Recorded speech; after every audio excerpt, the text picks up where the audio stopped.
के अवसर पर निराकार भगवान शिव को प्रणाम करता हूँ। महाशिवरात्रि की भी आपको शुभकामनाएं। जीवन में जो साथ जाता है, क्योंकि हम लोग क्या राजनीतिक व्यक्ति हैं, लेकिन कई बार विषयों पर बोलना होता है। राजनीति से दूर जिसके लिए सभी कार्य किए जाते हैं, उस विषय को रखना पड़ता है। वर्षों से 140 देश में हो गए ना, तो 9200 9200 शाखाएं लगभग निरंतर मेडिटेशन के क्षेत्र में, परिवर्तन के क्षेत्र में, सेवा के क्षेत्र में ब्रह्म कुमारियों द्वारा ये श्रेष्ठ कार्य किया जा रहा है। और बड़ा परिवर्तन हम सभी के ध्यान में भी आता है कि जो वर्तमान हमारे देश की राष्ट्रपति है, उन्होंने अपने जीवन में अपने पुत्र पुत्रियां, परिवार, पति सब कुछ होने के बाद जब विचलित हो गई थी, तो उनको संभालने का काम वो अपने ब्रह्म कुमारियों ने किया था, इसी आश्रम ने किया था। राज्यपाल नहीं है, राज्यपाल के बाद जो उनको वेतन या पेंशन मिला, उसके बाद अपने उसी गांव में जाकर उन्होंने गरीब बच्चों के लिए, बेटियों के लिए शिक्षा का कार्य करने का संकल्प लिया। जहां महिलाएं शिक्षा ग्रहण नहीं कर पाती थी, उस क्षेत्र में शिक्षित बन आज जिस भी मंच पर पहुंचती हैं, जहां भी जिस स्थान पर पहुंचती हैं, जो ब्रह्म कुमारी आश्रम से जुड़े हुए भाई बहन होते हैं, तो उनकी पहचान उनके चेहरे से देखकर हो जाती है। उनके चेहरे पर एक विशेष प्रकार का तेज, शांति, एकाग्रता, ये सब देखने को मिलता है। और एक समरसता का भाव भी देखने को मिलता है, जो समाज के अंदर बहुत आवश्यक है। जहाँ आधुनिक चकाचौंध हो, जहाँ व्यक्ति एक दूसरे को नीचा दिखाने में लगा हो, जहाँ पद प्रतिष्ठा और कहा जाए कि भ्रष्टाचार वाला एक वातावरण हो, तो वहां जो परिवार से जुड़े लोग हैं, वो उनको शिक्षित बना, संस्कारित बना, समाज के अंदर अच्छा संदेश देने के लिए शिक्षा देने का कार्य करते हैं।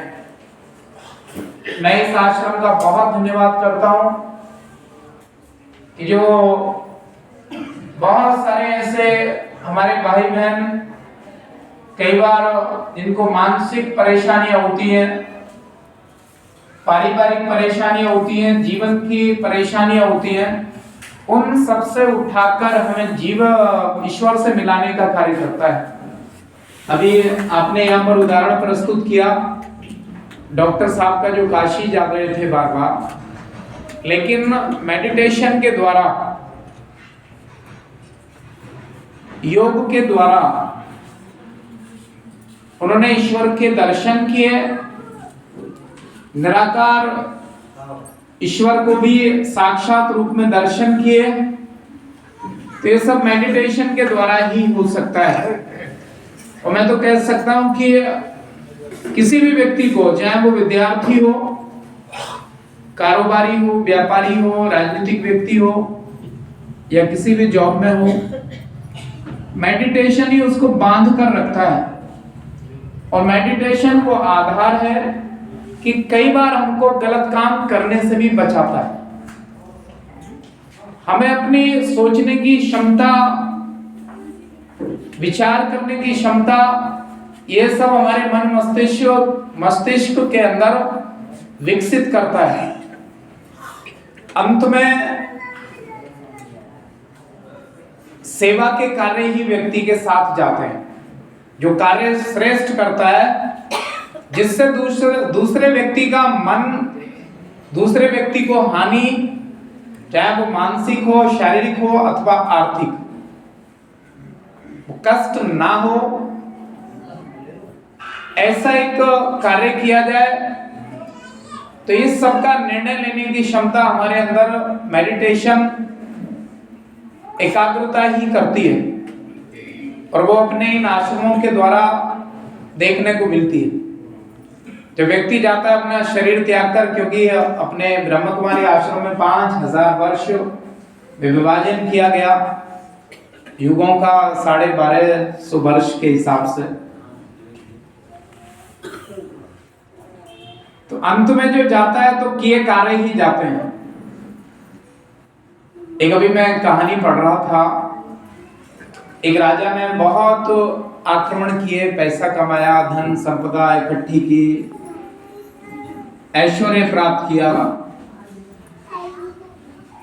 कई सारी रानियां थी, पुत्र पुत्रियां थे, जीवन के जो सुख हो सकते हैं वो उनके पास थे। उन्होंने बहुत सारे अत्याचार भी किए।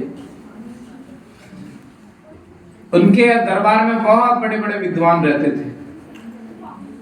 तो राजा के मन में विचार आया कि भाई विद्वान हर एक प्रकार का हमारे पास एक मूर्ख महामूर्ख भी ढूंढ कर लाइए, जिसको अपने दरबार में महामूर्ख का ताज पहनाएंगे।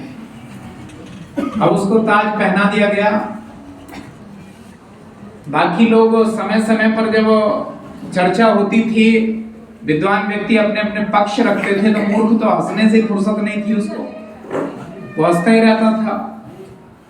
जब राजा बीमार हुआ और उसका अंतिम समय आया, तो उसने विद्वान लोग बुलाए, वो संतुष्ट नहीं हुआ। उसने कहा कि भाई मूर्ख को बुलाइए, और मूर्ख व्यक्ति को बैठाकर कहा कि इस बार प्रश्न तुम करना, उत्तर हम देंगे। तो उसने मूर्ख ने राजा से कहा कि राजा साहब अब तबीयत बहुत खराब है, इसके बाद कहाँ जाने वाले हैं? कि भाई अब तो ईश्वर के पास जाना है, आत्मा का परमात्मा में अब तो मिलन होना है। कि राजा साहब कब तक रहने वाले हो? कि अब तो बहुत लंबे समय तक, अनिश्चित काल तक वहीं पर रहना। कि साथ क्या कर लेकर जाओगे? राजा विचार किया, बोले भी साथ तो कुछ जाने वाला है नहीं। कि ये जो इतने सारे महल, आपके जो इतने सारे सैनिक, आपके ऐशो आराम की चीजें, ये सब कि नहीं, ये तो सब यहीं पर छूटेगा, और धन दौलत सब यहीं पर रह जाएगा। कि आप कुछ नहीं ले जाने वाले हैं? कि नहीं। तो उसने कहा कि जब कुछ नहीं ले जाने वाले, फिर ये अत्याचार क्यों किया? फिर ये सब गलत काम क्यों कर रहे हो आप? यदि साथ नहीं जाने वाला है, तो मैं अपने महामूर्ख वाला ताज आपको सौंपता हूं आज, और मैं आपका दरबार का त्याग करके जा रहा हूं। कोशिश हम सबकी यही हो कि जो भी कर सकते हैं समाज के लिए, अपनी क्षमता के अनुसार जितना बेहतर हो सकता है, धार्मिक कार्यों के अंदर सहयोग हो सकता है। चूंकि दीदियां तो जाएंगी, एक परिवार के हम सब लोग हैं, सभी परिवार के सदस्य हैं।